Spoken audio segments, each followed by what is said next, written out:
جو ہے وہ تحفہ پیش کیا، بنا کے روسٹ کر کے وہ بھیجا حضور علیہ السلام کی بارگاہ میں.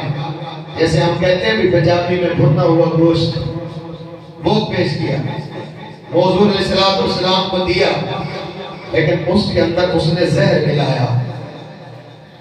بغض کی وجہ سے، دشمنی کی وجہ سے اس کے اندر زہر ملایا. اور بکری کی جو اگلی دو ٹانگیں ہوتی ہیں، وہ حضور علیہ السلام پٹ کا جو گوشت ہے ٹانگ کا شوق سے کھاتے تھے. وہ یہ جانتی تھی کہ حضور علیہ السلام کی پہلے اٹھائیں گے. اس نے اگلی دو ٹانگوں میں زہر بھر دیا، بہت زیادہ بھرا اس نے. آپ صحابہ کرام موجود ہیں، دعوت کی طرح ایک دعوت ہے. بھنا ہوا گوشت آ گیا، سامنے رکھ دیا گیا، صحابہ بیٹھ گئے، حضور بھی بیٹھ گئے. میرے نبی پاک نے کھانا شروع کیا، صحابہ بھی شروع کرنے لگے. اچانک ابھی کھایا نہیں گیا، شروع کر رہے ہیں. میرے نبی پاک نے صحابہ کرام کو روک دیا. میرے آقا نے فرمایا صحابہ رک جاؤ، اس میں زہر ہے، اس کو کھانا نہیں ہے، اس کو نہیں کھانا.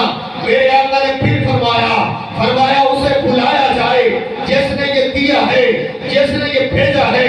اس عورت کو بلایا جائے. اس عورت کو بلایا گیا.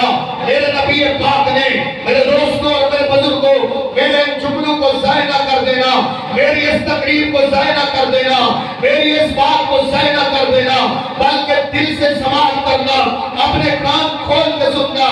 ہمارا عقیدہ کیا ہے، ہم اپنے نبی پاک کی شان و عظمت کے کتنے قائل ہیں. میرے نبی پاک نے صحابہ کو روک دیا، کھانا نہیں ہے.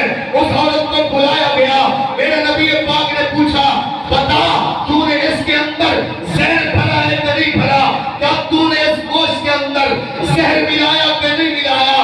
اس عورت نے کہا یا رسول اللہ، یا حبیب اللہ، میں نے زہر ملایا ہے، میں نے اس کے اندر زہر رکھا ہے، لیکن میرے علاوہ اس بات کو کوئی نہیں جانتا تھا کہ میں نے کیا.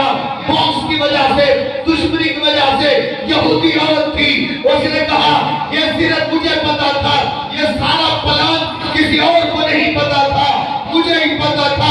میں نے یہ سارا پلان تیار کیا، میں نے یہ گوشت تیار کیا، میں نے ہی تحفے کے طور پہ بھیجا. میں یہ جانتی تھی. آج میں نے یہ دیکھنا تھا اگر ہوئے یہ اللہ کے سچے نبی تو جان جائیں گے، پتہ چل جائے گا. اگر سچے نہ ہوئے تو پتہ نہیں چلے گا، تو ان کا خاتمہ ہو جائے گا. اگر سچے ہوئے پتہ چل گیا، مجھے اب بھی پتہ چل گیا آپ اللہ کے سچے رسول ہیں، آپ اللہ کے سچے نبی ہیں، آپ اللہ کے سچے رسول ہیں. فرمایا من اخبرک، آپ کو بتایا کس نے؟ آقا من اخبرک، آپ کو بتایا کس نے ہے؟ یہ میرے علاوہ کوئی جانتا ہی نہیں تھا، یہ تو میں جانتی تھی، لیکن آپ کو کس نے بتایا؟ اب سنیے میرا جملہ، ضائع نہ کرنا. سبحان اللہ، اگر کہہ سکے تو کہہ دینا. حضرات محترم، میرے نبی پاک نے اس گوشت کی طرف اشارہ کیا، اس بکری کے گوشت کی طرف جو بھنا ہوا گوشت تھا، جو اگلی ٹانگوں کا گوشت تھا. میرے آقا نے اس مٹی کی اس ٹانگ سے ٹانگ کی طرف اشارہ کر کے کہا کہ مجھے اس گوشت نے ہی بتایا، مجھے اس گوشت نے بتایا ہے. اب مزے کی بات ہے، عقیدہ اہل سنت کی بات ہے، سماعت مصطفیٰ کی بات ہے. وہ گوشت جو بکری ذبح ہو گئی میرے بھائی، پھر کٹ گئی، پھر گوشت بنا، پھر اس کو آگ کے اندر پکایا گیا، اس کو بھون دیا گیا. او میرے نبی پاک کے غلاموں، سنی ہونے پہ بھی ناز کرو، نبی پاک کی غلامی اختیار کرنے پہ بھی ناز کرو.